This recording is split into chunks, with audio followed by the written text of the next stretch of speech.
Alors, on est au chapitre Orot HaTshuva, chapitre 10, Piska Bet Echad. 2 rimes. כששבים בתשובה שלמה, אפשר אחר כך לחשוב מחשבות ארוכות. בכל זמן שהתשובה היא מפוקפקת, המחשבות הרוחניות הינן רק בגדר רצו ושוב, בהערות קטנות ומוסקות. Qui veut dire, lorsqu'on fait une véritable teshuva, on dit teshuva shlema, véritable teshuva, c'est une teshuva ila, une teshuva suprême, qui est vraiment une métamorphose de la personnalité du point de vue psychique. Pas seulement teshuva mirata onesh, qui est seulement un changement de comportement motivé par la peur du châtiment, shalom, ou par l'espoir de recevoir une récompense. Évidemment, c'est aussi très très bien, mais c'est pas le top. Parce que tant que tu n'es qu'à ce niveau, il n'a pas véritablement changé. Tu changes au niveau pragmatique, mais tes conceptions sont les mêmes, tes envies sont les mêmes, tes aspirations sont les mêmes. Donc c'est pas une véritable teshuva shlema. Donc là, on parle d'une teshuva shlema. Teshuva ila. Donc chez Shavim et teshuva shlema, lorsqu'on fait une teshuva parfaite, alors, après cela, on peut penser des pensées longues. Qu'est-ce que ça veut dire des pensées longues? Il y a des gens qui ont du mal à penser et garder la ligne de pensée, on dit. C'est-à-dire, il y a des éclaircissements, on pense à quelque chose, hop, après ça se brouille, après ça revient, et ça revient, ça s'appelle Ratso Vashov. Ratso Vashov, ça court et ça retourne, ça court et ça retourne. Et après qu'ils ont compris, ils ont tout oublié, tout retrouvé d'un trouble, ils n'ont pas une clarté de pensée, et ils n'ont pas une continuité dans leur pensée. Il faut avoir de la suite dans les idées, c'est ça? Voilà, la suite des idées, et d'être capable de tenir la tête dans un cours long et compliqué et profond, etc. Il commence à divaguer. Il se déconnecte, le Windows il tombe de temps à autre, il doit se rallumer. Voilà, donc lorsqu'on fait une teshuva shlema, donc c'est une métamorphose totale de la personnalité, alors on peut penser des pensées longues. Par contre, kol zman she'ateshuva mepukpeket, tant que la teshuva est encore douteuse, c'est-à-dire elle n'est pas tout à fait au point, des fois oui, des fois non, et pas tout à fait au point, la marchavot apreniyot inan rak begeder varatzo vashov. Toutes les pensées spirituelles sont court-circuitées. Ça va et ça s'en va et ça revient. Be'arot ktanot, des petits éclaircissements, ou mufsakot et non continus.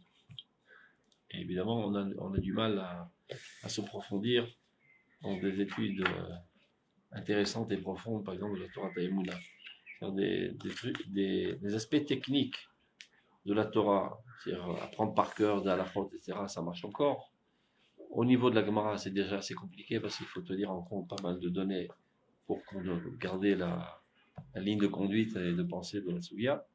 Et à plus forte raison lorsqu'il s'agit d'études de l'Emouna qui est basée que sur des choses abstraites. Comment quand tu dis la Gemara, Shor Shenagar et Tapara, un taureau qui a encorné une vache, eh ben, tiens, sur quoi t'appuyer, des choses concrètes qui t'attrapent.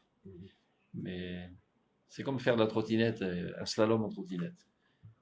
Mais l'Imoudé Mouna, c'est comme un ballon montgolfière, comme ça on appelle, qui est beaucoup plus dur à diriger parce que les points de repère sont très abstraits. Donc, pour pouvoir s'approfondir dans la Torah de l'Emouna, il faut avoir une teshuva parfaite, et ça revient au titre qu'on avait vu, si vous vous rappelez.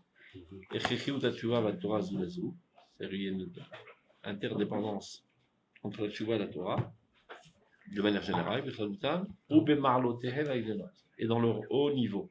C'est-à-dire pour un haut niveau de Torah, il faut un haut niveau de teshuva, et vice versa. Si ou j'ai pas.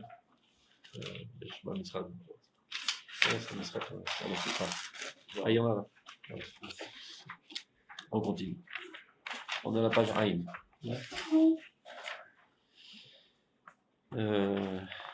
C'est assez ressemblant.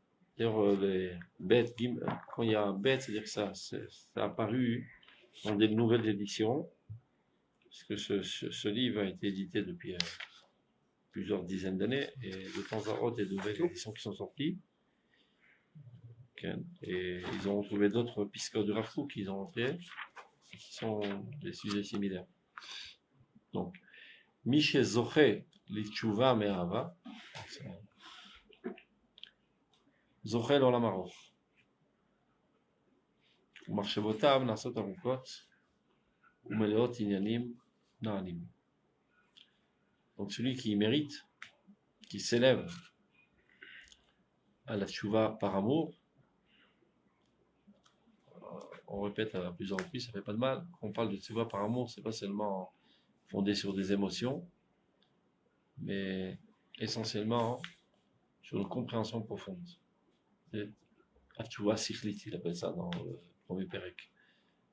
Une compréhension profonde du but de la création divine, du rôle du peuple d'Israël dans ce monde, et dérivé de ça, de mon rôle dans le peuple d'Israël.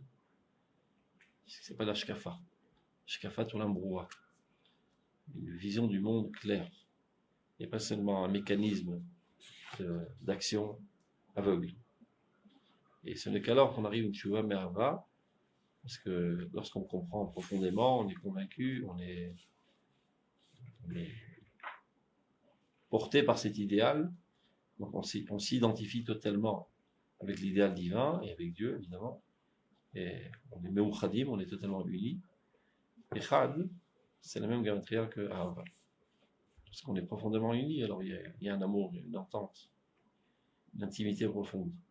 Donc celui qui arrive à ce niveau de Teshuvah, Zoché l'Olam Aroch, mérite un monde long. De quoi s'agit-il?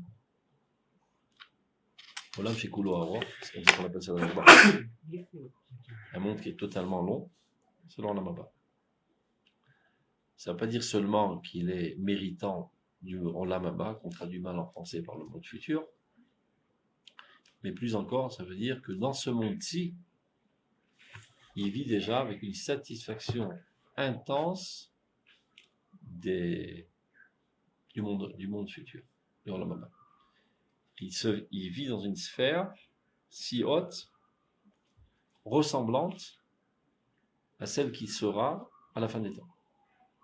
Ça veut dire qu'on parle dans la Maba, c'est pour ça que j'ai dit ces mauvaises traductions, on dit toujours monde futur, monde futur. Bon, en traduction simple en hébreu, Abba, en aucun cas ça peut vouloir dire qui viendra. Abba, ça a deux traductions en français. Ou qui est venu, ou bas, ou bien qui vient, ou bas, sûrement pas, il viendra. Il viendra, on dit, ou yavo, il viendra. Donc, Olam Haba, c'est un monde qui est déjà venu, et c'est un monde qui est en train de venir. C'est-à-dire, au niveau du potentiel, il existe déjà en nous.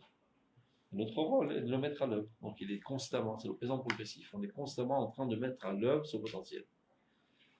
Mais non. Si on partage l'histoire en plusieurs ères, la première ère, c'est ce qui s'appelle Gan Eden. Il y avait avant ça une autre ère, c'était Eden. Le monde du délice, on va traduire. Il y a marqué dans la Torah, Benar Yotse Mer Eden, Veishka Pene Agan. Il y avait un fleuve qui sortait de Eden et qui abreuvait le jardin, qui arrosait le jardin. Donc ça prouve bien que c'est deux dimensions différentes. Donc d'abord l'homme était dans Eden, après il a chuté au Gan Eden. Après la faute, il a chuté en Lamazé, ce monde-ci. Et après les fautes du peuple d'Israël en Eretz d'Israël, on a chuté en exil. C'est la galoute. Après l'exil, qu'est-ce qu'il s'appelle? Yamot HaMashiach, les temps messianiques, qui sont longs, évidemment. Ce qui délimite Olam, c'est-à-dire le monde de l'exil et le monde messianique, c'est l'indépendance nationale du peuple d'Israël. Donc ceci a eu lieu depuis le 5 Iyar 5748. Ça a été déclenché déjà depuis une centaine, 200 ans plus ou moins. On était en route vers cette indépendance, le retour à Sion, etc. Mais si on veut donner une date bien fixe, c'est le 5 Iyar 5748. Après cela, il y a ce qui s'appelle Triat HaMetim, la résurrection des morts. Évidemment, ça aussi, ça ne va pas apparaître d'un seul coup. Avant d'en arriver à la résurrection des morts, d'abord, il faut abolir la mort. Il n'y a pas même de moyens pour abolir la mort. Il faut arrêter les guerres, qui est un facteur assez grand qui amène la mort dans ce monde. Donc, on transformera tous les arbres en ustensiles agricoles. Arrêter les querelles entre les hommes, qui entraînent la mort. Arrêter les envies le fait de convier les biens des autres, qui crée pas mal de maladies mentales et psychiques, qui t'amènent finalement à mourir. Et remettre les Juifs sur pied de manière entière, alors qu'ils étaient brisés pendant 2000 ans. Donc c'est des morts vivants, à apparence humaine, vivante, mais une bonne partie de leur personnalité est morte. Donc tout ça, il faut faire revivre. Donc il y a pas mal de stades à passer avant d'arriver à Triat HaMetim. Que Mamash, les morts se relèveront de terre. Donc il y a déjà les morts vivants à faire revivre. Il y a plusieurs sortes de morts vivants. Il y a des morts vivants du fait qu'ils n'ont que l'aspect matériel de leur personnalité et l'aspect spirituel est totalement éteint. Et d'autres qui mettent en évidence l'aspect spirituel et l'aspect matériel et presque mort, aussi ce sont des morts vivants. Comme qui, par exemple? Hein? Des gens qui dédaignent et méprisent tous les aspects matériels du corps humain. Quoi, comme un chassid, par exemple? Par une fausse étude de la Torah. Ouais. Influencé par le christianisme, duquel nous sortons tous en venant d'Europe. Par exemple, il y a beaucoup de. Rabbi Nachman, il fait énormément de tanif. On va donner l'étiquette à personne, on parle de manière théorique et après tu feras tes devoirs tout seul. Voilà, il y a des De manière théorique, tous les gens qui ont tendance à dédaigner la dimension matérielle sont à moitié morts. Parce que Dieu nous a fait corps et âme. Aneshamalach vagouf parola, on dit dans les slichot. L'âme est tienne et le corps est l'œuvre de tes mains. Donc, pour exprimer le divin, on doit l'exprimer aussi bien dans la dimension de notre âme que dans la dimension de notre corps. Et si on l'exprime que dans une seule dimension, on est à moitié mort. Donc, la Triat HaMetim qu'on doit effectuer de notre génération, c'est de ramener tous les Juifs à vivre les deux dimensions de manière pleine et entière. Maintenant, il y a deux sortes de Juifs. Pendant l'exil, il y en a qui ont opté pour le matérialisme extrémiste, et d'autres qui ont opté pour le spiritualisme extrémiste, et les deux ont tort. Car les Juifs normaux, qui sont décrits dans la Bible, eux, exprimaient les deux aspects. Comme par exemple Abraham Avinu, qui était un prophète extraordinaire, tout en étant un homme d'action réaliste, un homme de guerre, un économiste brillant, etc. De même Yitzhak, de même Yaakov, de même Moshe Rabbeinu, de même David Ameler, de même Yehoshua. Tous les gens qui sont décrits dans la Bible étaient des gens normaux. Les derniers juifs normaux qu'on rencontre dans la Bible, c'est les Maccabim. Kohanecha Kedoshim, c'est des Kohanim saints, mais qui ont déclaré la guerre contre l'empire grec, qui était une disproportion des forces, comme si on déclarait la guerre à l'Amérique aujourd'hui. Et en plus, c'est qu'ils ont gagné cette guerre. Encore. Donc ça, c'était les derniers juifs normaux. Après cela, dit Rafouk, Nifsela Atiometz. Dans le Lulav et l'Atiometz, c'est la fin du Lulav. C'est-à-dire que le bout est uni. S'il s'ouvre, il ne devient pas souple. La personnalité juive s'est déchirée en deux. Et depuis, on n'est pas souple. Il y en a qui ont pris la spiritualité sans matérialisme du tout, et dans le matérialisme sans spiritualité du tout, en dédaignant la spiritualité, en étant grossier, etc., et vice-versa. Les deux sont à l'envers. En arrivant en Eretz Israël, Triat HaMetim. On doit retrouver la vie pleine. Aussi bien ceci que cela. C'est clair? C'est Triat HaMetim. Là, comment on le fait? C'est très facile. Il suffit d'enseigner la Bible. Mais sans censure. Parce que malheureusement, dans les deux camps, on enseigne la Bible de manière censurée. Ça veut dire, il y a certaines personnes qui disent David Ameler, c'est un grand sadique, un grand Rafam, Mityaet, Simdat, Sanhedrin, etc. Et c'est tout. Et on ne raconte pas l'autre aspect de David Ameler. C'est un vaillant guerrier, un politicien brillant, un roi, etc. Ça, on ne raconte pas parce que ça risque de donner une mauvaise idée à nos enfants. Et dans d'autres camps, par exemple les kibbutzim. David Ameller était un vaillant guerrier, politicien brillant, un roi hors pair, etc. Mais on ne raconte pas qu'il était minutieux dans l'application des mitzvot. Les deux sont des menteurs et censurent la lecture de la Bible. Si on analyse de manière authentique la personnalité de David Ameller, et c'est ce qu'on rencontre à nos enfants, et on en fait le héros du livre, et ben nos enfants auront envie de ressembler à David Ameller. Ils ont une personnalité avec qui s'identifier. Donc ils forgeront leur personnalité, la lumière de la personnalité de David Ameller. Et c'est comme ça qu'on fait triat amétim. C'est comme ça qu'on met sur pied des gens normaux qui sont aptes maintenant à se mesurer aux challenge, aux défis de la vie actuelle qui demandent pas mal de force dans pas mal de domaines. C'est clair? Donc ça c'est triat amétim. Après triat amétim, que Mamash, on lèvera les bords de la terre, il y a Olam Haba. Maintenant, où il est sur Olam Haba, pas sur le dunes, il est ici à Jérusalem, à Rabbi Yaakov, à Tel Aviv, etc. Alors quelle différence? C'est pas qu'on va chevaucher des chameaux ou des ânes, on va prendre du progrès avec des fusées, etc. comme d'habitude. La seule différence, c'est que les hommes seront bons. Au lieu de se chercher noises les uns les autres, ils se soucieront du bien les uns des autres. C'est la différence. Des gens bons, nobles, aimables, doux, idéalistes. Un autre être humain. Maintenant, cet être humain, il existe dans la nature humaine. C'est comme ça que Dieu l'a créé. Le Yetzer Hara nous fait tomber vers les saletés de la vie. L'arrogance, la cupidité, l'escroquerie, l'égoïsme, etc. Donc une lutte acharnée contre le Yetzer Hara à la lumière de la Torah, à longue échéance, qui s'étale sur des milliers d'années, on ramènera l'homme à ce qu'il était avant sa chute première, donc Adam Arishon tel qu'il était créé par Dieu. Et tous les hommes seront comme Adam Arishon. C'est clair? Maintenant, il y a des gens qui sont nés il y a 2000 ans, ou il y a 3000 ans, qui vivaient il y a 3000 ans, à l'époque où les gens grimpaient sur les arbres, et étaient tous des gens cruels, etc., qui, eux, avaient déjà sophistiqué leur personnalité de manière individuelle. Elle était déjà, comme sera toute l'humanité, à la fin des temps. Donc, de fait, ils vivent dans leur Olam Haba. Mais ils ne sont pas dans un véritable Olam Haba, vu que tout l'environnement, c'est le Gehinnom, c'est l'enfer, c'est Sodome et Gomorrha. Donc, eux, individuellement, ils se sont élevés à ce que doit être l'homme.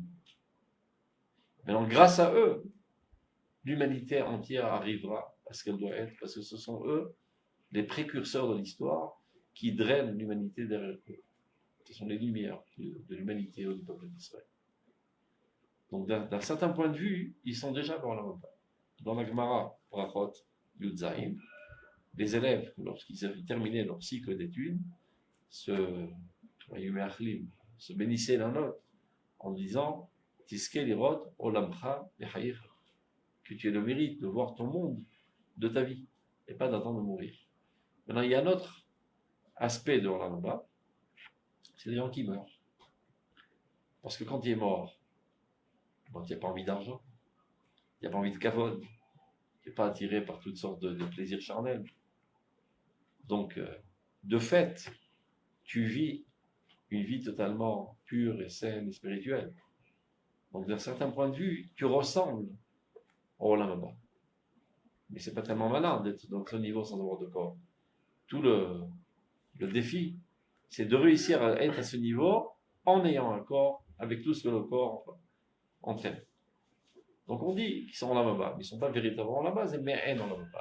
À vrai dire, ils sont dans une salle d'attente au frigidaire en attendant que l'histoire dégivre. C'est là Olam Haba. C'est là Neshamot.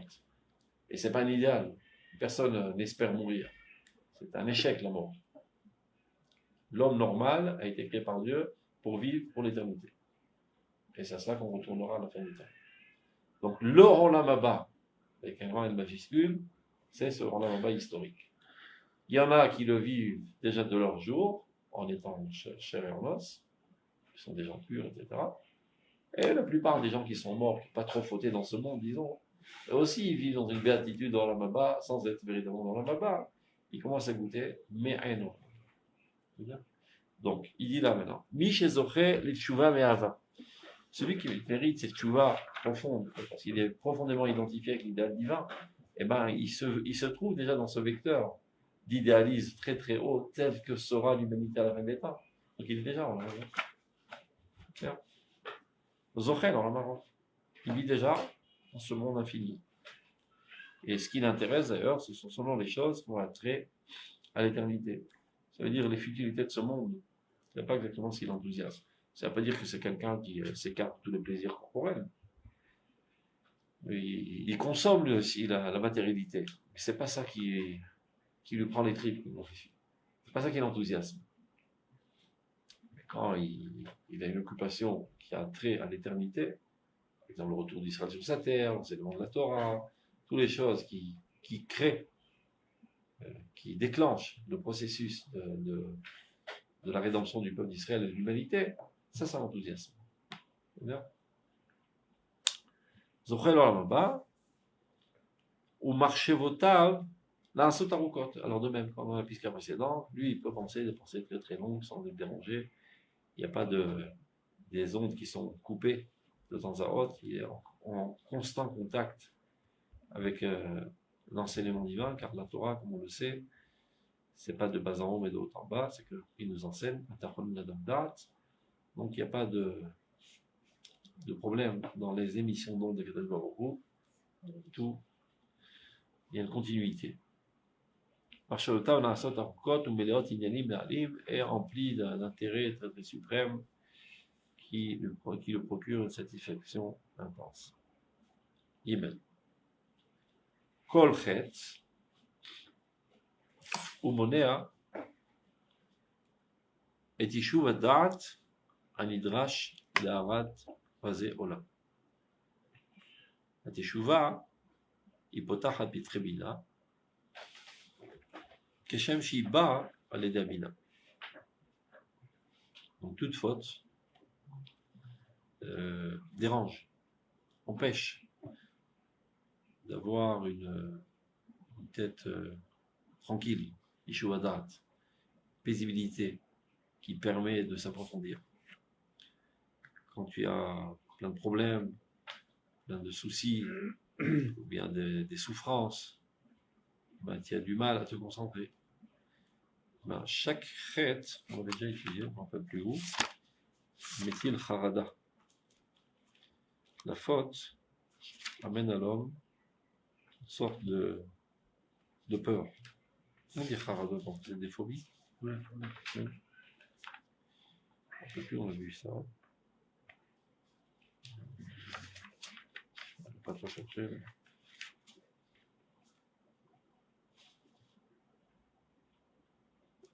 j'ai oublié, on dit ça. Ah, on est à Pérécret. Regardez, Piska Yud Gimel. Chapitre 8, paragraphe 13. Kol chet metil charada miyuchedet al nefesh. Chaque faute entraîne une certaine peur de genres différents. Il y a tous dans Haradot de genres différents. Quoi? Il y a énormément de phobies. Claustrophobie, il y a des gens qui ont homophobie, non. Comment on appelle ça? Quand ils sont dans la foule, ils ont la trouille. Agoraphobie. Comment? Agoraphobie. Toutes sortes de phobies. Et des fois, ça neutralise la personne. C'est pas drôle. Hein? Quelqu'un qui a une claustrophobie, il rentre dans un ascenseur, il peut avoir une coupure de respiration et mourir. Carrément. Il perd le contrôle de sa personnalité. Bon, ah, c'est un là? Hein? Vous dites que la claustrophobie, c'est parce qu'on a peur d'être seul avec nous-mêmes? Non, quand tu es enfermé. Quand tu n'es pas libre d'agir comme tu le veux, hop, tu coinces. J'ai vu ça, c'est effrayant. C'est un type tout à fait normal. Tout d'un coup, il est dans l'ascenseur, il hystérie. Il hurle, il perd la respiration, il devient bleu, il meurt. Et pourquoi il est entré dans l'ascenseur? Parce qu'il ne savait pas qu'il était claustrophobe. Des fois, ça commence tout d'un coup. C'est pas toute la vie qu'il est claustrophobe. Moi, j'ai un proche de ma famille, ça lui est arrivé. Il n'était pas claustrophobe. Un jour, il était dans l'ascenseur. Et heureusement, dans l'ascenseur, il y avait une fille qui avait fait un cours de psychologie, qui connaissait le symptôme. Elle a foutu 2 paires de claques. Parce qu'il dit, je peux pas respirer. Il dit, tu peux respirer. Il a foutu 2 paires de claques. Et c'est comme ça qu'il est retourné à la vie. Et depuis, il rentre plus dans l'ascenseur. Il y a toutes sortes de phobies qui sont. Haradot. Il y a des gens qui peuvent rien faire. Ils sont totalement neutralisés. Ils sont remplis de haradot. Donc, il dit le Rav là, chaque faute entraîne un genre de haradot. D'accord. Chez un mistakele, un amistaleket, qui m'a l'aidé à tchouva. Et il n'y a que la tchouva qui peut l'écarter.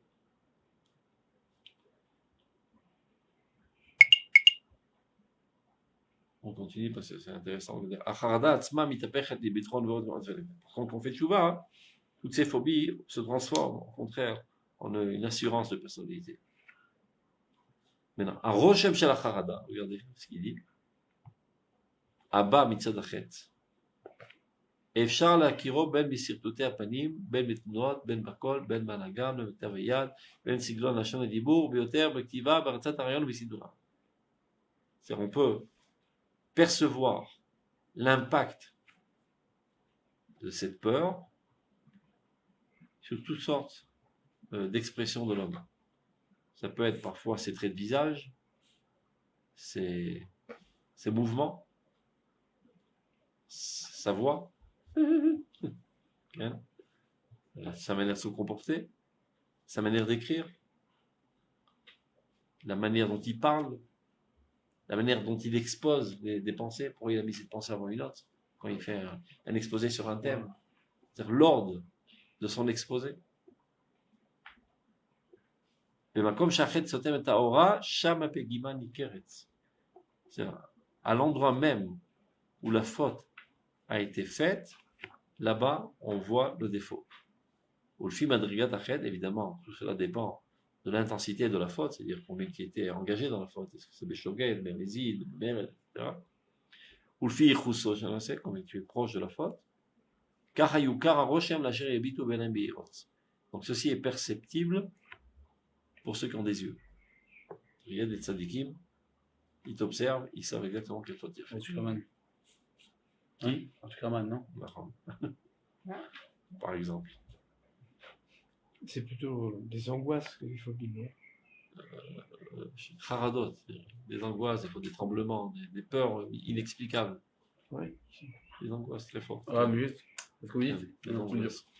je veux dire que c'est A plus B, que si tu fais ça, ben, tu auras, voilà, sur de Chaque faute, il ne faut pas oublier que la Torah, c'est notre nature. moi, j'ai Donc, zéro phobie. Donc, quand tu fais, tu portes atteinte à ton âme, automatiquement, tu portes ton âme atteinte au roi, qui porte atteinte au nefesh, qui porte atteinte au ouf. Genre, ok, par exemple, Hein? là, pour prendre mon exemple personnel, moi, j'ai zéro phobie, ni zéro peur, ni zéro. C'est pour ça qu'il a dit des angoisses. Non, mais pas non plus, enfin. T'en sais rien.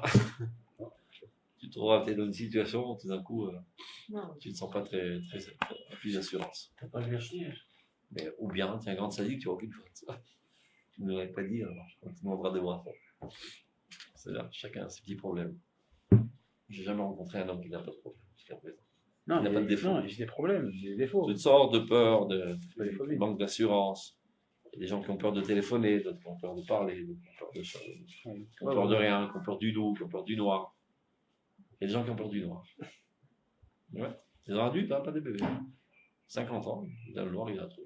Peur du garage aussi. Hein? Peur du garage. Bon, ce que tu veux. Bon, bref. Retournons. On était où? Ah, genre 3. Alors, on reprend. Allez.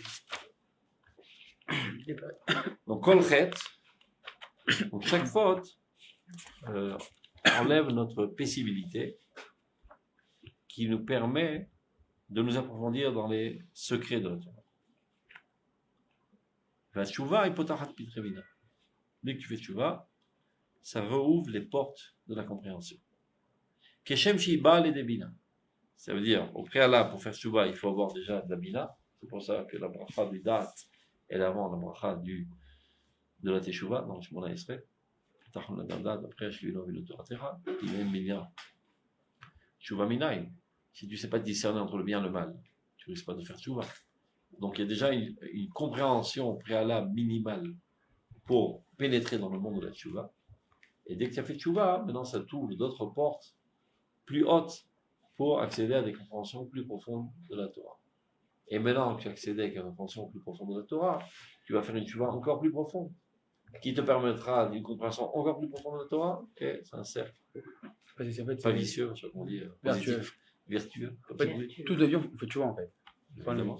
Toute la vie. Kol ha-mechayev tchouva. Évidemment. Tout le temps, il faut faire tchouva. Tous les jours, toutes les secondes. Tout le temps, je dois t'analyser, sans que cela neutralise ton activité. Si à chaque fois tu tremblotes avant d'agir, tu ne pourras pas agir. Tu dois savoir par hasard qu'à partir du moment où tu commences à agir, tu vas faire des gaffes. Donc ne t'empêche pas d'agir de peur de faire des gaffes. De toute manière, tu feras des gaffes. L'homme est faillible dans sa nature même. C'est-à-dire, on ne peut pas t'accuser d'avoir fait une faute. L'homme est faillible. On t'accuse de ne pas faire tchouva. Un tzaddik barat hashriya, c'est toi, ça n'existe pas dans ce monde. Un tzaddik qui ne fait que du bien, qui ne faute jamais. Et même dans le bien qu'il fait, il y a toujours une faute. Il y a toujours des chutes. Même le Mashiach, il chute. Il était marqué dans la Gemara. Mishama atle, bata echi, ati batranafli. Est-ce que tu as entendu quand est-ce qu'arrive l'avorton? C'est qui c'est l'avorton? Le Mashiach. Le Mashiach, c'est un l'avorton. C'est-à-dire plusieurs essais de fausses couches avant de mettre un bébé au monde. Plusieurs essais messianiques qui, fondamentalement, n'ont pas abouti. Et finalement, à force de se renforcer, on réussit. Par exemple, Bar Kokhba a essayé, ça n'a pas marché. On essaie de repousser l'Empire romain et d'arriver dans l'indépendance nationale. Ça ne veut pas dire qu'il avait tort. Il avait usé exactement des moyens qu'il fallait. Il était encouragé par Rabbi Akiva.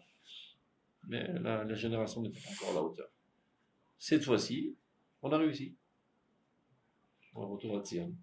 Le sionisme est la continuité de Bar Kokhba. On a réussi. Et cette fois, ça a pris.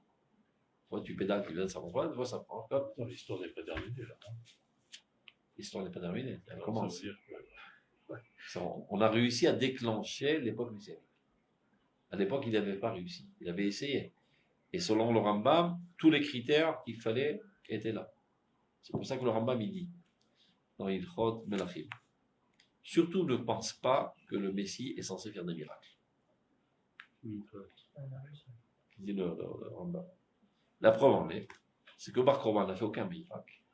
Et Rabbi Akiva et tous les sages de son génération ont prétendu qu'il était le Messie.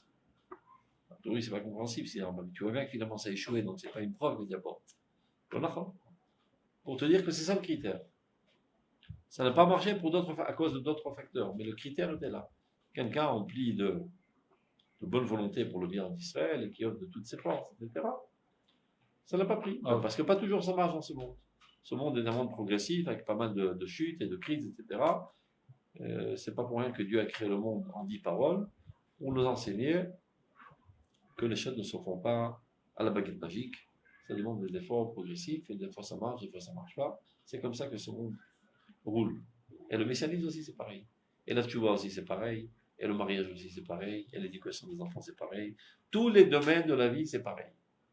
Celui qui n'est pas armé de cette compréhension profonde de Kima'a, petit à petit, ne réussit rien dans sa vie. Tous les domaines de la vie sont fondés sur ça. On fait 2 pas en avant, 1 pas en arrière. On marche 4 pas, et on s'effondre. Et on se relève, et on glisse, et on continue de marcher.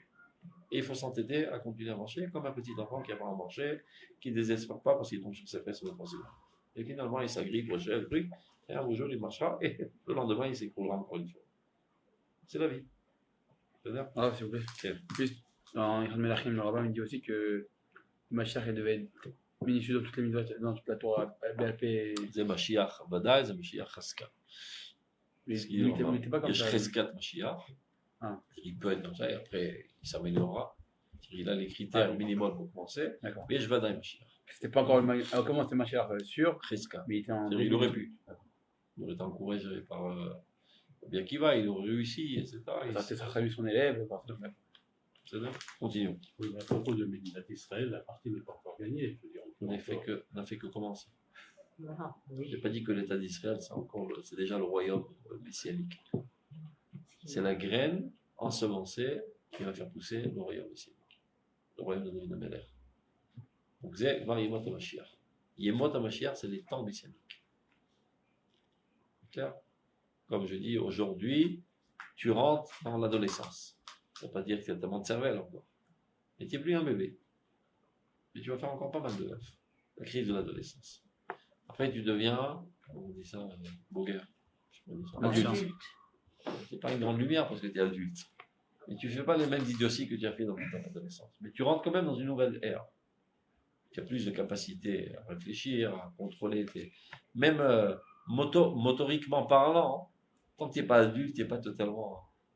Tu ne contrôles pas totalement tes membres. Des fois, des adolescents, ils font toutes sortes de mouvements, ils font des gaffes, etc. Voilà, mais tu es quand même adulte. Après, tu vas grandir.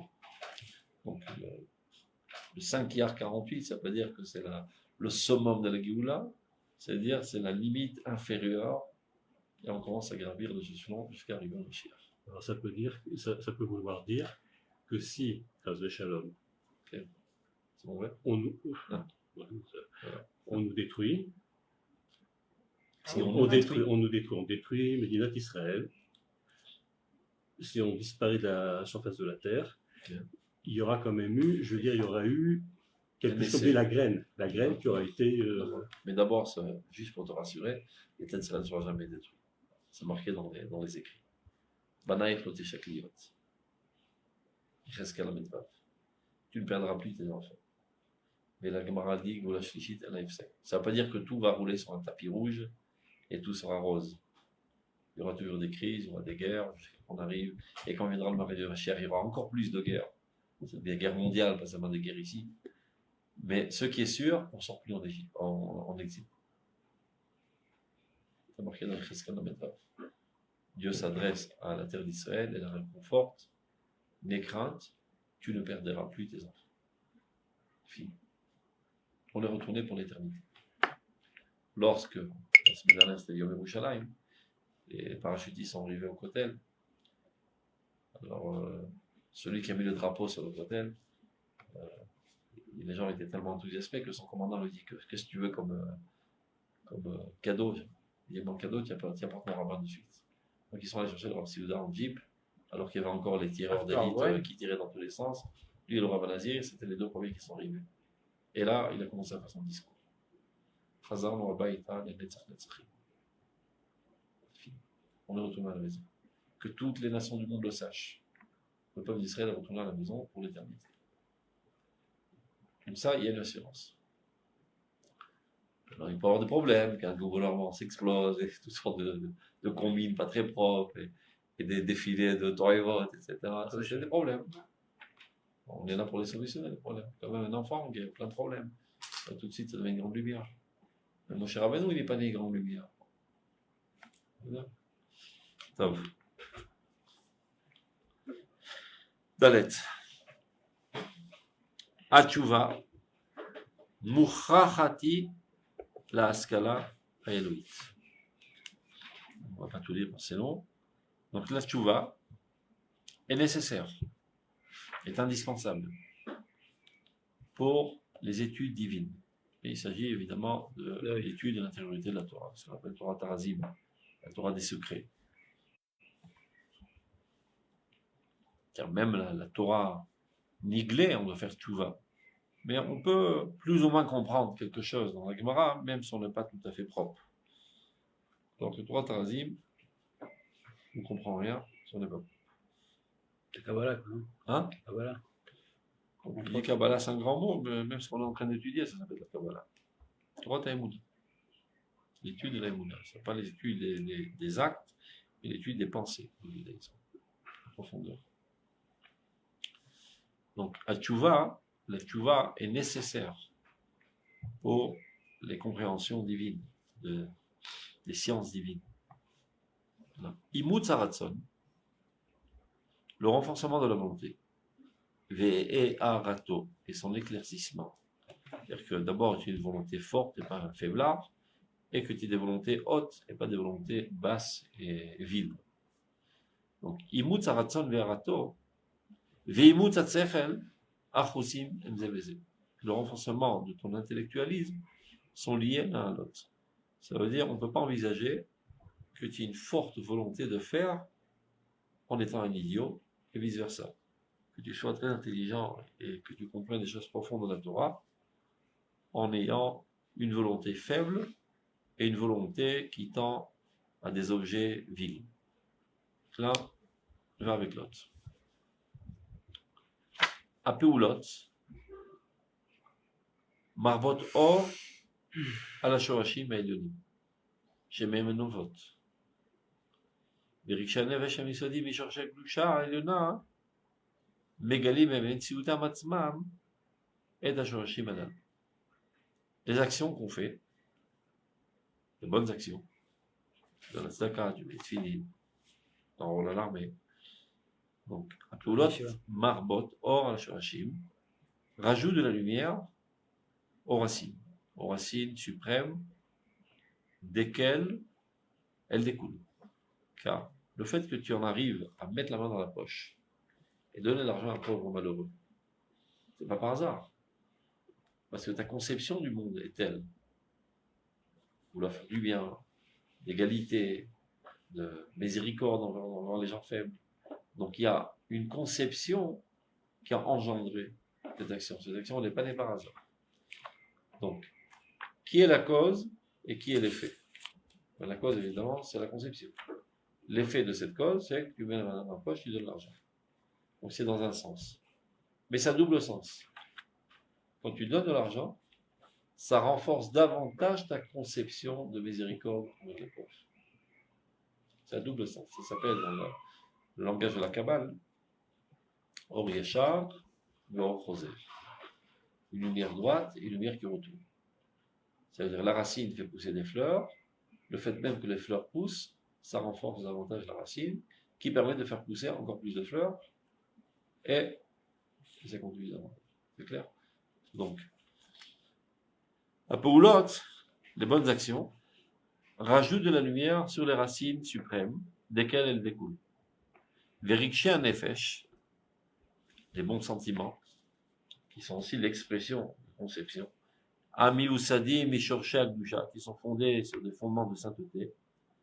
Ça veut dire, si tu aimes ton prochain, ben ça découle de la sainteté. Si tu haïs ton prochain, ça découle de l'impureté. Donc, pas seulement les actions sont les conséquentes de ces racines, même nos sentiments. C'est pas par hasard. Les sentiments, tu peux les programmer. Et les gens qui pensent, ils sont ballottés par leurs sentiments. C'est toi qui crées des sentiments.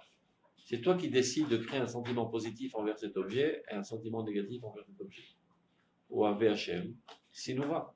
Si tu aimes Dieu, c'est-à-dire que tu t'identifies avec le bien divin, automatiquement, tu haïs le mal. Sentimentalement parlant, pas seulement intellectuellement parlant. Quand tu vois du mal, ça t'exaspère, ça t'énerve. Tu es rempli de haine. Donc tes sentiments sont le fruit de tes conceptions. C'est clair? Maintenant, si tu as été éduqué d'une autre manière, on t'explique que la loi du plus fort c'est la meilleure, c'est la loi de la jungle, etc. Alors c'est super. Tu viens de piétiner quelqu'un, de l'arnaquer, de piquer son porte-monnaie, tu es très content. C'est totalement adéquat à tes conceptions. Donc si tu as des fausses conceptions, même tes sentiments sont faux. C'est clair? Il y a une conséquence de l'autre. Donc, les sentiments, c'est comme les actions. En fait. C'est la traduction de nos conceptions, pas au niveau de l'action, mais au niveau des sentiments. Donc, Riksha Nefesh, les sentiments de l'âme. Ami ou Sadi, Mishorshek Dusha, qui eux sont fondés sur ces racines de sainteté au niveau de nos conceptions. Megalim, Eventsiuta Matzma, Metashorshimel, eh ben, elle aussi. Ces sentiments, eux aussi, dévoilent ces racines hautes de nos conceptions saintes. La reine, c'est la raison pour laquelle. Miche Mouchan Lidvekut Eloït et Dirit. De quoi s'agit-il? Il y a des gens qui ont une prédisposition pour être en communion divine constante. Pas tous sont comme ça, ou plus exactement, la quasi-totalité des gens ne sont pas comme ça. Il y a des gens qui sortent de l'ordinaire, qui ressentent un besoin intense. Et sans cela, ils n'ont plus de sens à leur vie. Ils sont en communion divine constante. Ils sont nés comme ça. Non à d'où les gdolotes. Ils sont nés pour être des géants. Ça ne veut pas dire qu'ils seront des géants. Ils ont cette prédisposition, ils ont quelque chose qui les pousse constamment à aller dans ce sens, mais ils risquent de rater le coche et de se retrouver des alcoolistes. Ils n'ont pas trouvé Dieu, donc ils vont trouver une bouteille de whisky. Ils le mettent. Ils n'ont pas trouvé Dieu, ils tombent dans l'idolâtrie. En cherchant Dieu, ils sont trompés de route. Ils tombent dans la prostitution. Ça devient les plus grands brigands du monde. Brillants, pas dessous. Ils sont des forces géantes. Mais ils n'ont pas su canaliser leur force. Mais ils ont une prédisposition, comme ça. Donc, Miche Mouchan les écoute Eloït et Dirit. Yves Charlot Bemalach par contre, mais il n'est pas capable de vivre à un autre niveau plus bas que cela. C'est-à-dire, si d'autres personnes se sentent très bien dans leur peau quand ils ont une vie paisible, pure et gentille, ils gagnent leur pain, etc., pour eux, c'est l'enfer. Une vie normale, comme les autres, pour eux, c'est l'enfer sur terre. S'ils ne sont pas constamment en idéalisme très profond et en action pour concrétiser ces idéalismes, ils explosent et risquent d'avoir une dépression nerveuse. Yves Charles Bemalach par contre, ou Mouchanot Bekirbok Var Sibot Machrichot. Et se trouvent en lui déjà des facteurs qui vont l'obliger à arriver à cela. Gashmiot Veruchniot, qui peuvent être aussi bien matériels que spirituels. Je ne sais pas quoi exactement matériel, disons, je sais pas, il est toujours malade, donc de toute manière, il ne peut pas s'adonner toutes sortes de plaisirs autres. Et donc, très souvent, les gens qui sont malades, ils s'élèvent à un monde plus spirituel. Ça arrive très souvent. Parce que tout le monde éphémère, déjà, ils ne peuvent pas en profiter. Donc, il ne reste plus que le monde intérieur. Et c'est là qu'ils trouvent le refuge. C'est bien. Je dis que c'est bien, ça arrive. Ça arrive très souvent. Avant, c'était des idiots qui s'adonnaient à toutes sortes de saletés de ce monde. Ils ont eu un sale coup, une maladie dure. Ils commencent à devenir spirituels. Ça arrive très souvent. C'est-à-dire, donc ça peut être des sibot kashmiyot. La rouchniot, ça c'est clair, ils ont une soif intense de Dieu, une soif intense d'idéal. Un méododot autolashuv qui l'encourage, c'est-à-dire ces facteurs, de retourner toujours vers la découte éloïque.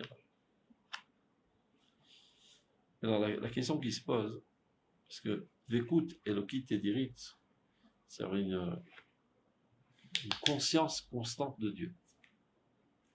Selon le Rambam dans Moreh Nevuchim, dans toute l'histoire humaine, il n'y en a eu que 4. Abraham, Yitzhak, Yaakov et Moshe Rabbeinu. Donc de qui il parle alors?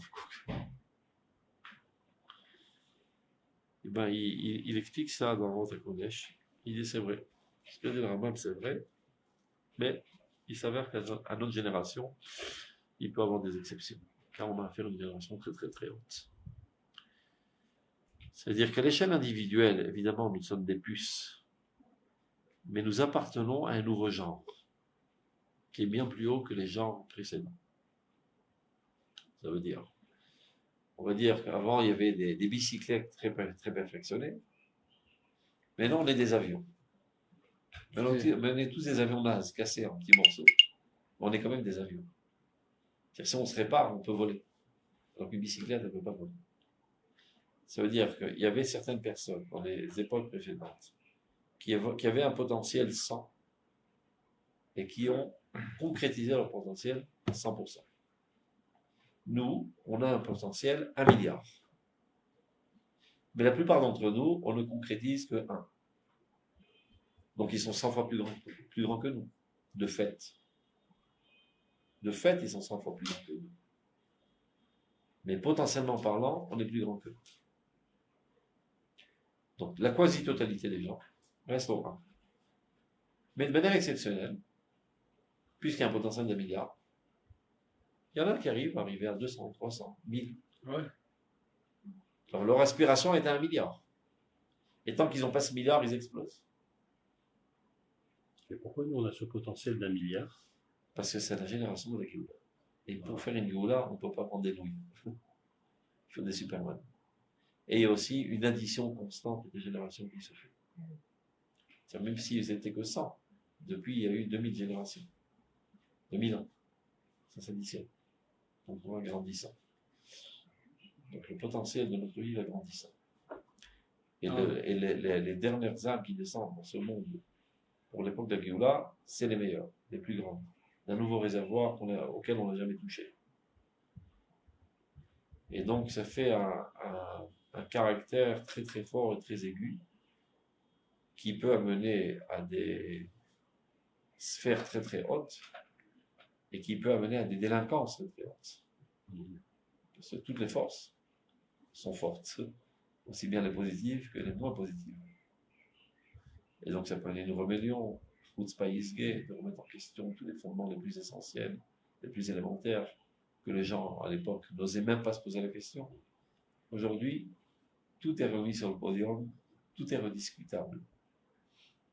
Ce qui paraissait totalement évident et au contraire totalement aberrant jusqu'à il y a 50 ans, n'est plus aberrant. Et vous voyez que demain, il y aura un défilé de Torévot, et c'est légitime. Et qu'on n'ose pas dire que c'est pas légitime, sans qu'on se fait lyncher. Donc à l'époque, je ne sais pas, dans tous les autres pays du monde même, il est jeté par la terrasse, ces gens-là. Aujourd'hui, c'est légitime. Et tant qu'on n'aura pas contrecarré de manière intelligible pourquoi c'est pas légitime, ça sera légitime. Alors, comment faire notre rêve? Ceci est un défi de Dieu pour nous obliger à nous approfondir. Si jusqu'à présent on disait c'est comme ça et c'est tout, et parce que c'est Hirs. Non, c'est plus Hirs. Il faut expliquer. Pourquoi tu prétends qu'une famille doit être composée d'un homme et d'une femme? Qu'est-ce qu'il y a de mieux? Prends pas 2 hommes, prends pas 2 femmes. Prends pas un homme et un chien, une femme et une chienne. Tout est discutable. C'est une audace fondée sur une force de caractère qui n'a pas froid aux yeux, qui n'a peur de rien. Rien ne l'intimide. Avant, les gens étaient plus knouim, plus soumis. Ils n'osaient pas te poser de questions. Ils avaient peur. Oui, on peut avoir peur de rien. Donc, ça a des hauts et ça a des très bas, le fait qu'on ait un potentiel si haut. Et donc, ça peut amener des gens, certains parmi nous, de vouloir à être avec une conscience divine constante, comme Abraham Avinu. Et sans cela, ils explosent, ces gens-là. Ils sont parmi nous. Ils ne peuvent pas vivre autrement. Ils doivent être en idéalisme constant toute la journée. Sans quoi ils explosent. Ah oui. Okay.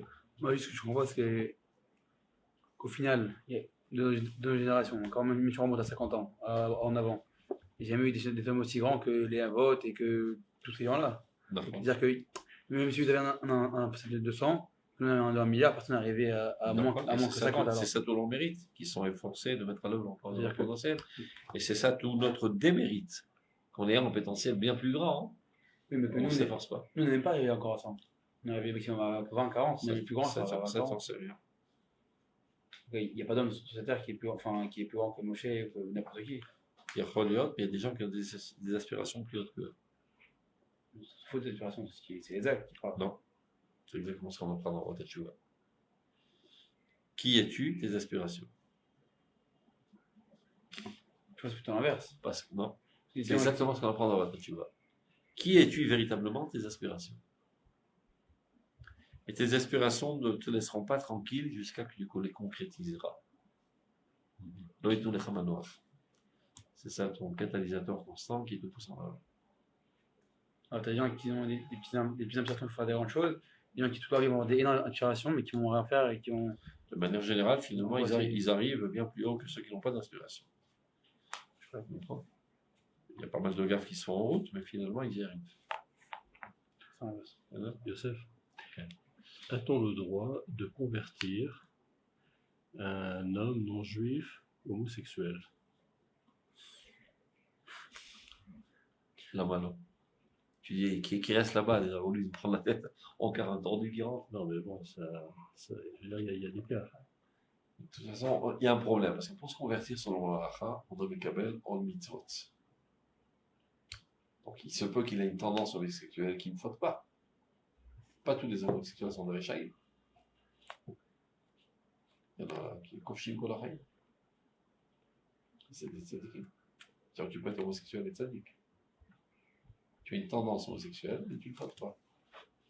Comme quelqu'un qui a une attirance sur les femmes et qui n'est pas marié et qui ne faute pas. C'est quelqu'un de normal. Et c'est un tzadik. Et un juif homosexuel peut être rabbin. Normal, s'il ne faute pas. Il n'a rien à dire. S'il ne faute jamais.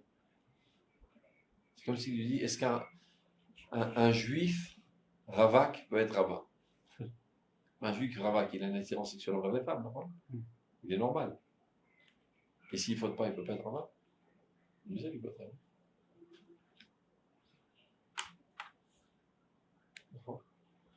Ravak, Garouche, Allemagne. Monsieur, vous n'êtes plus rabbin, vous n'êtes pas marié. Mais non, il ne faut pas. Il a une attirance, mais il ne faut pas. Je me rappelle l'histoire une fois, un homosexuel qui a débarqué à Théâtre Kohanim, le Rav Aviner, un jeune garçon. Il lui dit au Rav Aviner, j'ai grandi dans un internat de filles. C'est quoi cette histoire-là? Il dit, ben oui, je suis homosexuel, donc attiré par les garçons, et j'ai jamais fauté. Donc t'imagines la souffrance. Dormir avec des garçons, toutes sortes d'habillements pas très pudiques, qui sont normaux pour des garçons, mais lui, il a attiré sexuellement, et il n'a pas fauté. Est-ce que j'ai le droit d'étudier dans Taïfil? Écoutez, question délicate. Je crois qu'il a dit oui, mais sans être dans la plénière. C'est quoi? Sans être dans l'internat. Dinihoud. Il peut y avoir Ça ça. existe, mais bien sûr que ça existe. Il y a des homosexuels qui sont indiqués.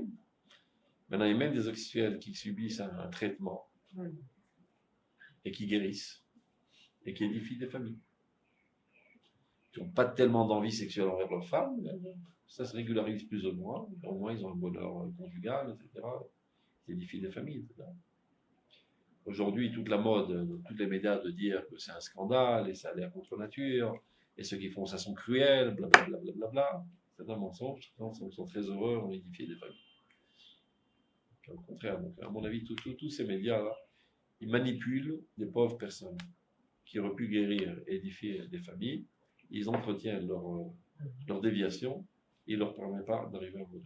En plus, quand tu guéris, c'est tu Pour des fins sales politiques, évidemment, de démanteler le peuple israélien sur cette terre. Ils sont victimes de pas mal de manipulateurs derrière les coulisses qui, eux, s'en foutent véritablement du bonheur de ces personnes. Et qui s'en servent pour encorner le judaïsme et la réussite du peuple israélien sur cette terre. Des salauds, je sais. Et donc, on leur dit, voilà, ils veulent votre mal, ils veulent votre mal. Et donc, on les excite contre. Et ça fait des manifestations, et de l'arrogance, etc. Alors qu'on aurait pu rentrer dans la... Ça marche pas toujours, mais des fois ça marche. C'est un grand pourcentage. Le Ravina avait édifié un organisme pareil depuis déjà une quarantaine d'années qui s'appelle Hatzat Nefesh. Ben, c'est des jeunes comme ça, ou des vieux, peu importe, qui n'osent pas se dévoiler comme homosexuels, ben, qui appelaient de manière, comment on dit ça, anonyme, et qui recevaient des conseils par toutes sortes de rabbins, de psychologues, etc. Et qui ont réussi à guérir. Et comme ça, des dizaines et des dizaines de gens ont guéri et ont édifié des familles. Quand ça s'est su, dans tous les médias, ils ont fait un lynch contre leur Ravina. Cruel personnage qui empêchait les gens à exprimer leur véritable nature, et qui les a obligés. Et donc, ils ont trouvé 2 ou 3 qui sont venus pleurnicher que leur vie était devenue amère, etc. C'est Ça veut dire qu'un homosexuel, c'est un malade. Évidemment. C'est une maladie innée. Ils ont dit, ben non, vous voyez bien que dans la nature, il y en a un, je sais pas, un des animaux qui n'est pas normal. Que Dieu l'a fait comme ça, je sais pas, qui a des rapports inverses. 99% des êtres dans ce monde ne sont pas homogènes, ou hétéros. Comment on appelle ça? Pas mensonge. Parce qu'il n'est pas comme la majorité. Hein? Parce qu'il n'est pas comme la majorité. Et c'est la Torah l'interdit. La Torah qu'on interdit, elle vient démontrer la nature. Ce n'est pas une doctrine extérieure à laquelle on doit adhérer pour appartenir à un clan, la Torah. La Torah, c'est la nature humaine. C'est la nature du peuple d'Israël. Donc ça a l'air contre nature. C'est interdit. Interdit la contre nature, qu'on est interdit au bord du poison. Alors, il se peut que quelqu'un est né avec une tendance masochiste. Ça existe. Il doit se guérir. Ben, lui aussi, il va contre nature. Il est né comme ça, le gosse. C'est pas de sa faute. Pour savoir, peut-être ses parents sont coupables, c'est rien. Il y a des enfants qui naissent alcooliques. Il a rien fait de mal, ce petit gosse. Ben, sa mère, elle a bu de l'alcool quand elle était enceinte. Elle était alcoolique. Ben, il reçoit les dégâts de ses parents. J'en sais rien. Je ne sais pas d'où ça provient. On doit arrêter là. On commence pas.